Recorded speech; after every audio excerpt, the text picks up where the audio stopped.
Hello everyone, आज हम लोग को देखना था टीडीएस का लास्ट टॉपिक। जैसा कि यहाँ पे देखना है TDS deduction below threshold limit. एक तो जब हम लोग पेमेंट करते हैं और थ्रेशोल्ड लिमिट के नीचे और हम चाहते हैं टीडीएस कटे, तो कैसे हम लोग टीडीएस काट सकते हैं, इस प्रैक्टिस को आज हम लोग को करना है। और साथ ही साथ इमूवेबल एसेट्स के ऊपर टीडीएस कैसे कटता है। जब हम लोग प्रॉपर्टी पे परचेज करते हैं 50 लाख से अधिक का, तो ऐसे में उस केस में हम लोग टीडीएस कैसे काटेंगे। तो ये दो टॉपिक आज हम लोग कवर करेंगे और आज ही हम लोग टीडीएस को ओवर भी करेंगे। अब देखिए, यहाँ पे सबसे पहले दे रखा है, if you are required to deduct TDS below threshold limit then you do this also in Tally. ठीक है ना। In some cases you need to do so. तो कुछ ऐसे केसेस आपको मिलेंगे जहाँ पे आपको लिमिट के अंदर भी पेमेंट कर रहे हो, तब पर भी आपको टीडीएस काटना पड़ेगा। जैसे यहाँ पे देखो दे रखा है, on 2 October 2022 company hire another office in cross mall limited. एक कंपनी ने क्या किया, क्रॉस मॉल में एक और ऑफिस अपना लिया। ये है, ठीक है ना। अब बैंक रोड बख्शीपुर जो भी है ना, Gorakhpur. Monthly rent is 45,000 per month. तो मंथली रेंट कितना है, 45,000 पर मंथ है। रिसीव फर्स्ट मंथ बिल, तो पहले मंथ का बिल बना। अब बिल जब मिल रहा है तो देखो यहाँ पे 45,000 है। अगर हम एनुअल कैलकुलेट करें, 45,000 मंथली रेंट है, तो एनुअल कैलकुलेट करें तो साल भर का कितना हो जाता है। जाहिर सी बात है 2,40,000 से ज़्यादा होगा। अब जाहिर सी बात है हम टीडीएस कब काटेंगे। ऐसा नहीं है कि हम जब 45,000 फर्स्ट 45,000 पे करोगे तो टीडीएस तो नहीं कटेगा ना। यहाँ देखो, ऐसे समझ लो पहले।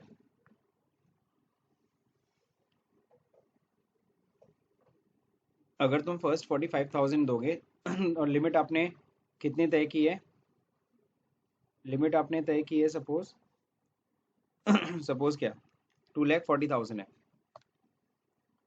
है ना। तो जब फर्स्ट 45,000 जब तुम पे करोगे, है ना, तो टीडीएस कटेगा नहीं।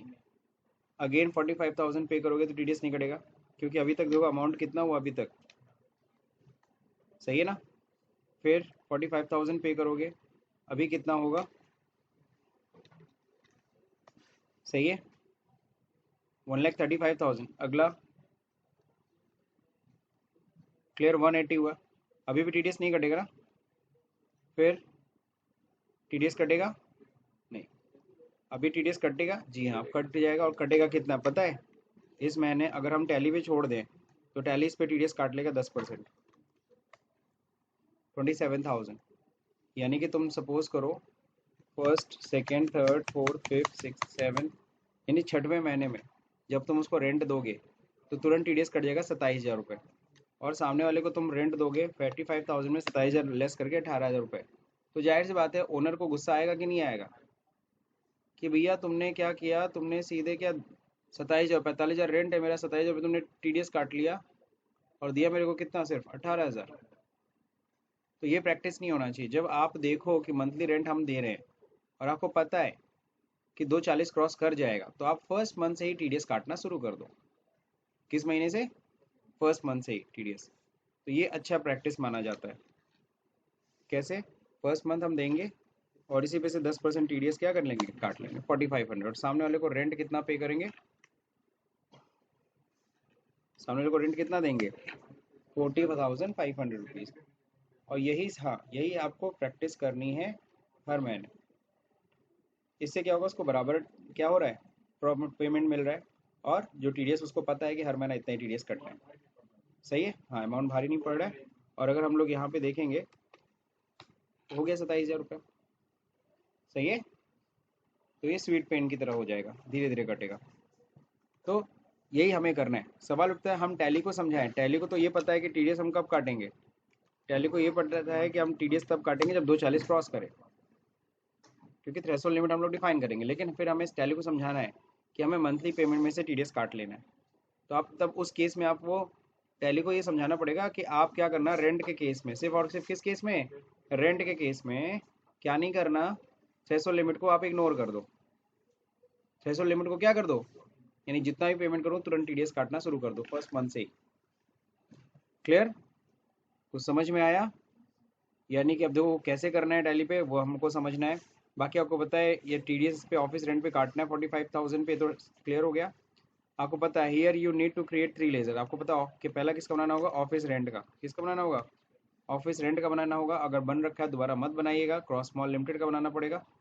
अगर बन गया तो मत बनाइएगा। और टीडीएस ऑन रेंट, तो चलिए बनाते हैं हम लोग। सबसे पहले तो हम लोग टैली पे आ जाएं। उसी कंपनी में मैं कर रहा हूँ जिसमें अभी तक का सारा काम किया हूँ। तो पहले मैं अल्टर करके आपको दिखा दूँ। लेजर किसका बन रखा है? ऑफिस रेंट का देखो बन रखा है। तो ऑफिस रेंट का दोबारा बनाने की ज़रूरत है नहीं। और ऑफिस रेंट में ऑलरेडी हम लोग का ये देखो रेंट ऑफ ऑफिस बिल्डिंग बन रखा है और थ्रेशोल्ड लिमिट भी कितना लगा रखा है? 240। इसमें कोई दिक्कत तो है नहीं, ये एकदम सही है। फिर देखो टीडीएस ऑन रेंट भी बना होगा। तो टीडीएस ऑन रेंट भी देखो हम लोग बना रखे हैं। ठीक है, सेम चीज़ पकड़ के रखा हुआ है। अब बस पार्टी पार्टी हमारा क्या है? Cross mall. तो क्रॉस मॉल देखो बना है क्या?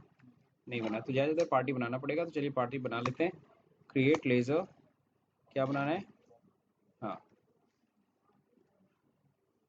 Cross mall limited. शिट, ये क्या हो जाएगा? Sundry creator. अब हमें पता है कॉन्फ़िगर करना पड़ेगा, टीडीएस ऑन करना होगा। अब जैसे पता है क्रॉस मॉल लिमिटेड है, कंपनी है, कंपनी रेजिडेंट हो जाएगी, है ना? टीडीएस सेम वाउचर, जी हाँ। कौन सा केस है? रेंट ऑफ ऑफिस बिल्डिंग है, ये है ना? तो रेंट ऑन ऑफिस बिल्डिंग हो गया, एंटर करिए। अब यहाँ पे यूज एडवांस टीडीएस एंट्री को आपको क्या करना है? यही यस करना है। ठीक है, अगेन मैं बता दूँ, अगर ये ऑप्शन नहीं आएगा तो F12 से क्या कर लेना? ऑन कर लेना। अब यहाँ पे क्या करना है? बताना है टैली को कि इस पार्टी के केस में, क्रॉस मॉल के केस में, चूंकि इसको हर महीना पेमेंट करते समय मेरे को टीडीएस काटना है, तो फिलहाल इनकम टैक्स एग्जेम्पशन लिमिट जो हमने डिफाइन किया है उसको इग्नोर करना है। तो इसको एप्लीकेबल कर देना, बस हो गया काम। अब पूछेगा सर किस केस में इग्नोर करना है? तो हमें रेंट ऑन ऑफिस बिल्डिंग के केस में इग्नोर करना है। सही है, बस। अब इनका जो एड्रेस है, एड्रेस डाल दीजिए। यहाँ एड्रेस दिया है, बैंक रोड, बख्शीपुर, गोरखपुर।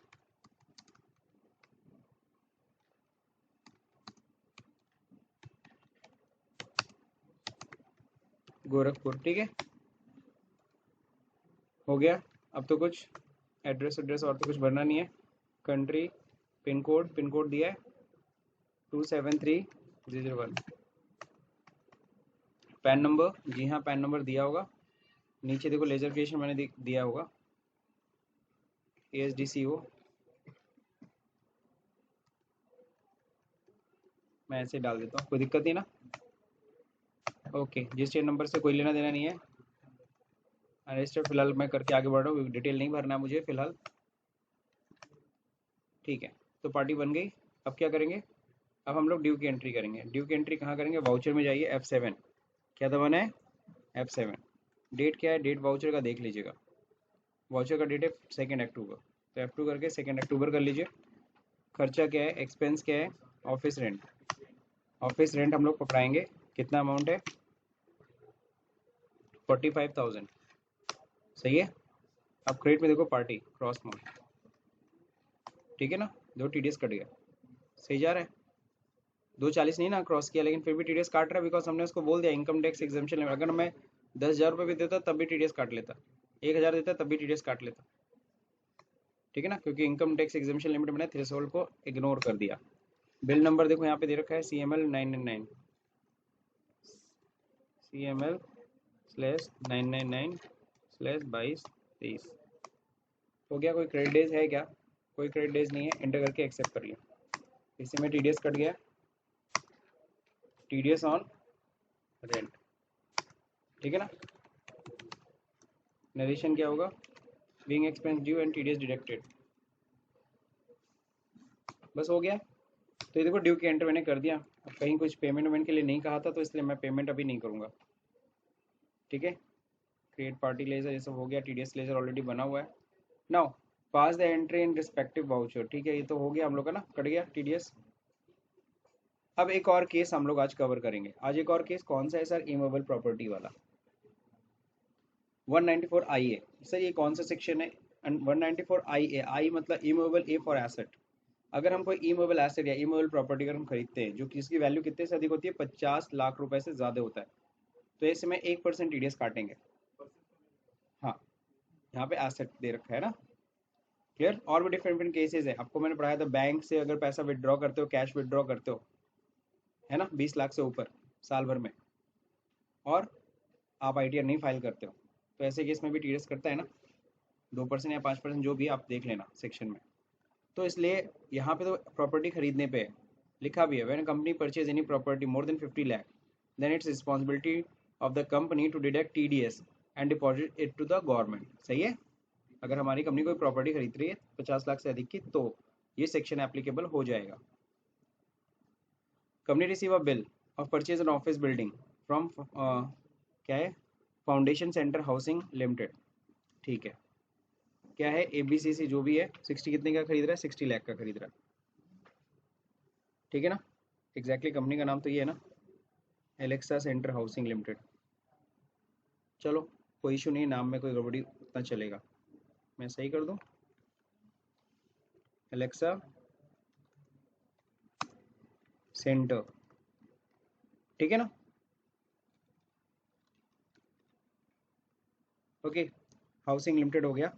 इनका ऑफिस बिल्डिंग हम लोग परचेज कर रहे हैं, कितने का है, 60 लाख का हम लोग को रसीद मिल रहा है, रिसिप्ट मिल रहा है, तो हम लोग पेमेंट कर रहे हैं, किसको दे रहे हैं, इसको। इस केस में देखो होगा क्या, अभी तक याद है टीडीएस में कितने लेजर बनते थे, एक्सपेंस पार्टी टीडीएस, लेकिन इस बार बस ध्यान रखना एक्सपेंस की जगह क्या बनेगा, एसेट का लेजर बनेगा। यही चीज़ डिफरेंट है बस यहाँ पे, अभी तक हम क्या बनते हैं, एक्सपेंस पार्टी टीडीएस, इस बार चूंकि एसेट खरीद रहे हो ना, तो एसेट बनेगा, पार्टी बनेगा और टीडीएस का लेजर। ठीक, तो चलिए ये सब बनाना ही पड़ेगा। सबसे पहले तो एसेट बनाएंगे ऑफिस बिल्डिंग।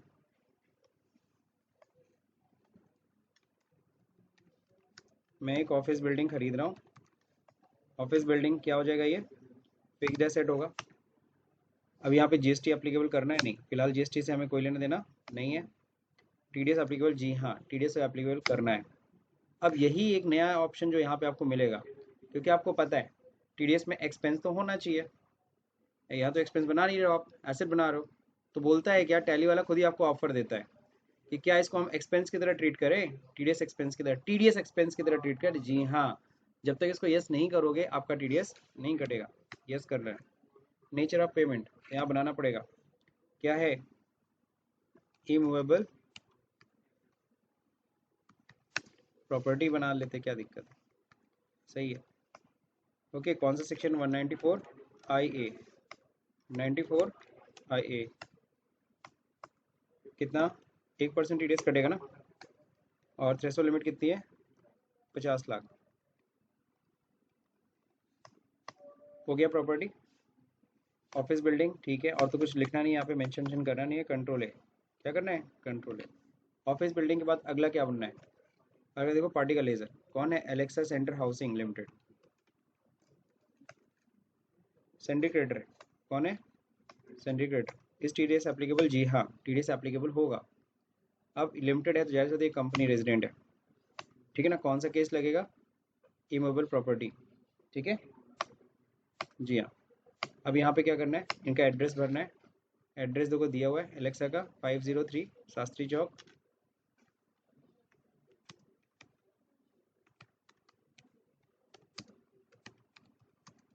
शास्त्री चौक गोलघर गोरखपुर।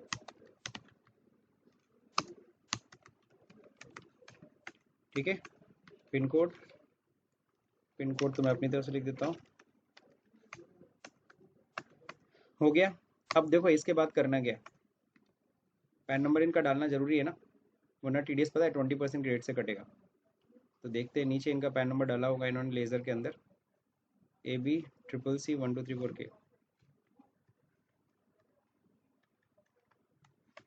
ठीक है, हो गया, यहाँ तक कोई दिक्कत नहीं। लास्ट है बनेगा टीडीएस ऑन इमूवेबल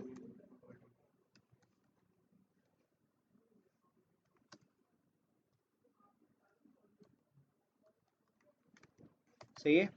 अब देखिए ये क्या है, अंडर ड्यूटीज एंड टैक्सेस, अब इसमें बताओ क्या लगेगा, टीडीएस इमूवेबल प्रॉपर्टी, कहीं कोई दिक्कत नहीं, बस हो गया काम, तीनों हमने लेजर बना लिया। अब तो आप सभी को पता है क्या करना है, सिंपल सा है ना। अब चूंकि एसेट परचेज करो, चाहे तो हम परचेज में एंट्री कर सकते हो, चाहे आप जनरल में एंट्री कर सकते हो, दोनों आपके पास ऑप्शन है, whether you where you want. अब बताओ आप लोग बताओ क्या कर रहे हैं, परचेज में करें कि जनरल में करें। चलिए अभी से आदत पड़ रखी है तो चलिए उसी पे जाते हैं। ऑफिस बिल्डिंग कितने की ऑफिस बिल्डिंग है, 60 लाख, तो लिमिट क्रॉस हो गई ना, टीडीएस कटनी चाहिए। तो एलेक्सा कट गया 60,000 रुपीज़, TDS कट गया 1%। बिल नंबर दिया है कुछ नहीं, रिसिप्ट नंबर दिया था बस, रिसिप्ट वाउचर था बस, है ना। कौन सा था? 235 यहाँ मेंशन कर दिया, इसमें से TDS कट गया। क्लियर? क्या है TDS ऑन इमूवेबल प्रॉपर्टी। चाहे तो सेक्शन भी मेंटेन कर सकते थे, under section being expense due. Expense due क्या मतलब एसेट परचेज किया एंड TDS डिडक्ट किया। चलो वो तुम लोग कर लेना, कर लोगे ना तुम लोग। तो ये हो गया सर। तो हम लोगों ने TDS काट लिया पेमेंट करते समय 59 लाख, हाँ 59 लाख कितना हमने पेमेंट किया है? 40,000। 59,40,000 हमने पेमेंट कर देना। तो अभी तो पेमेंट करने का कोई कहा है नहीं डायरेक्शन, तो आप करिएगा मत अभी। Now check 26Q। चलिए 26Q चेक करते हैं। जब भी एंट्री करिए 26Q जरूर चेक करा कीजिए। स्टैट्यूटरी रिपोर्ट, GST ने TDS रिपोर्ट देखना है, हमें 26Q रिपोर्ट देखना है। तो यहाँ देखो नॉर्मल रेट, लोअर रेट, और ये क्या था? जीरो रेटेड, ये जो हम लोगों ने यस्टरडे यानी कल किया था। सही है। अब देखिए कंप्लीट हो गया, मैच कर रहा है। अब देखिए यहाँ पे क्या करना है, now all TDS paid to the government, ठीक है ना, एंड जनरेट चलान। तो हम लोग क्या करेंगे, सारे के सारे जितना भी TDS डिडक्ट किए हैं, अगर आप ध्यान से देखो यहाँ पे 64,920 रुपीज़ पे करना है। ये सारे TDS का हम लोग पेमेंट एक साथ करेंगे, ठीक। चलिए फिर जितना भी पेंडेंसी है सब हम लोग को गवर्नमेंट को पे करना है। और अगर पेंडेंसी देखना चाहते हैं आप, सबसे अच्छा बैलेंस शीट जाके देख लिया कीजिए। यहाँ देखिए दिखा रहे हैं, ये तो GST का, GST मत ध्यान दीजिए, अब बस TDS देखिए। TDS क्या है? एडवर्टीजमेंट 420 रुपये, 60 रुपये, और TDS ऑन रेंट क्या? 4500। क्लियर? तो इन तीन चीज़ों का हम लोग को पेमेंट करना है। अब एक चीज़ बस ये देख लीजिए कि हमने जो एंट्री किया 2 अक्टूबर, हाँ सही है। चलिए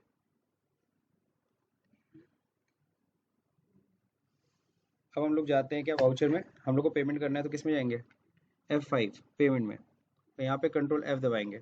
स्टैट्यूटरी पेमेंट है, जी हाँ। GST का नहीं, GST नहीं, TDS का पेमेंट है। कब से मैंने बोला था ना सेम डेट लिया कीजिए। तो हम लोग कब पेमेंट कर रहे हैं? 2 अक्टूबर को ही पेमेंट कर दिया जाए। चलो ठीक है। कब पेमेंट किया आपने? 31 दिसंबर। चलिए ठीक है, करते हैं 31। कितना लेट पेमेंट कर रहा हूँ तो उसमें तो TDS हो जाएगा। मैं अक्टूबर की जगह पे क्या कर रहा हूँ, अक्टूबर है ना, मैं 1 नवंबर को पेमेंट कर दे रहा हूँ। चलिए ठीक है, अक्टूबर 31 अक्टूबर कर दूँ। 31 अक्टूबर में नहीं ना कोई दिक्कत। 31 अक्टूबर को हम लोग पेमेंट कर दे रहे हैं, ठीक है। सर कौन कौन सा, आप कंट्रोल फिर से देखते हैं, डेट पहले सही कर लीजिएगा, अब कंट्रोल F दबाइएगा। वाउचर डेट ऑलरेडी सही है, कंट्रोल F करते हैं हम लोग। स्टैट्यूटरी पेमेंट, TDS का पेमेंट 1 अक्टूबर से 31 अक्टूबर तक, ठीक है ना।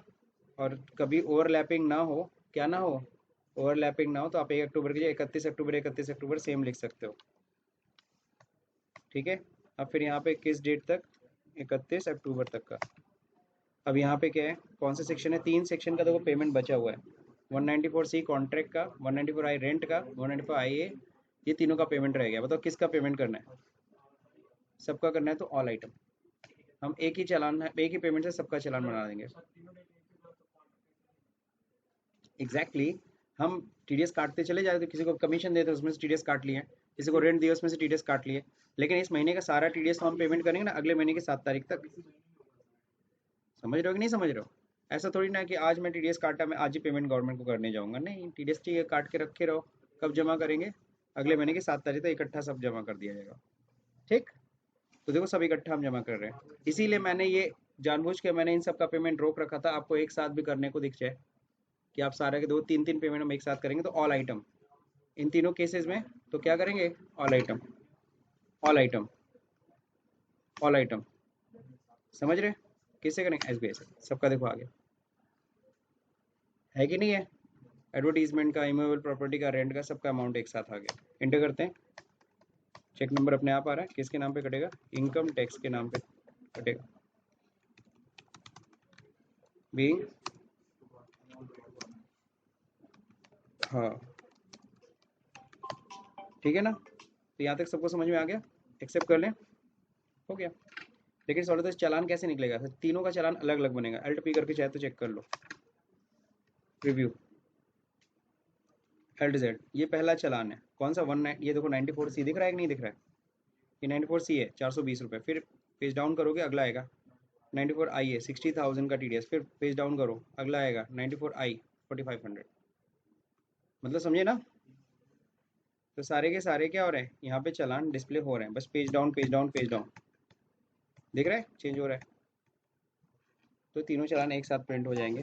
तो मेरे ख्याल से किसी को कोई दिक्कत है नहीं, ये तो हो जाएगा ना सब लोग का।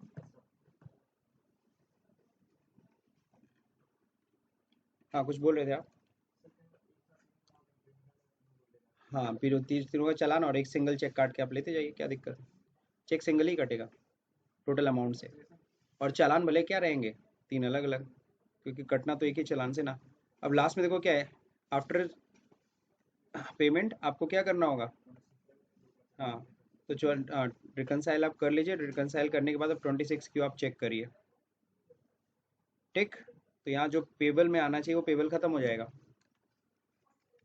चालान रिकनसाइल सबको आता है कि नहीं आता है, डिस्प्ले में जाना है, स्टैचूटरी रिपोर्ट में आना है, TDS रिपोर्ट, और यहाँ देखो 26 क्यू में आ गए, अब देख रहे हो अभी आप पेबल में आ रहा है, जैसे आप इसको रिकनसाइल करोगे ये पेबल हट जाएगा, तो ये चालान रिकनसाइल होता है। देखो मेरे 3 पेमेंट के अभी रिकनसाइल नहीं किए हैं, 3 पेमेंट समझ रहे हो ना, अभी अभी लाइन से तीनों TDS का पेमेंट हुआ है ना, TDS on advertisement, TDS on immovable property और TDS ऑन रेंट, एक ही डिटेल तीनों में भरना है, जी हाँ सेम, क्योंकि एक ही चेक से हमने पेमेंट किया। चलिए ठीक है, फिलहाल तो ऐसे करना पड़ेगा बिकॉज 3 अलग अलग है ना सेक्शन, सेक्शन अलग अलग है इसीलिए, ये टैली का अपना एडजस्टमेंट है। तो अगर, और एक चीज़ तो आपका बैलेंस शीट का तो काम खत्म हो गया होगा, सारे TDS चलेंगे, और PL मैं चेक करा दे रहा हूँ, PL देखो ये दिख रहा है, मैंने लाइन से सारे पेमेंट किए। तो कहने का मतलब है, अगर ये वीडियो आपको समझ में आया तो इस वीडियो को लाइक करिए, शेयर करिए, सब्सक्राइब का बटन दबाना भले भूल जाए। Thank you for watching this video.